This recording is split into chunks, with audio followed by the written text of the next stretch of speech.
So what we're doing here is we are kind of downgrading an equipment from this 120,000 BTU to a 80,000 BTU.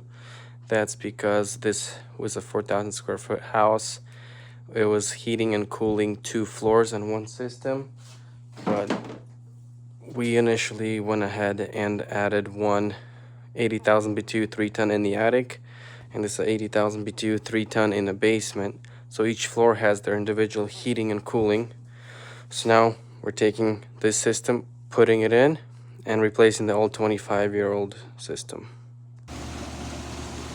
All done over here. It started raining. We're at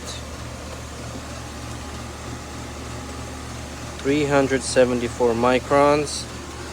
It's been about half hour. Everything looks good. The only thing that sucks, it's raining. So here we go, all done.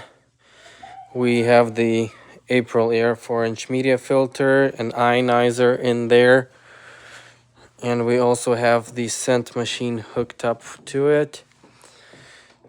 All said and done. And let me show you the outside units as well.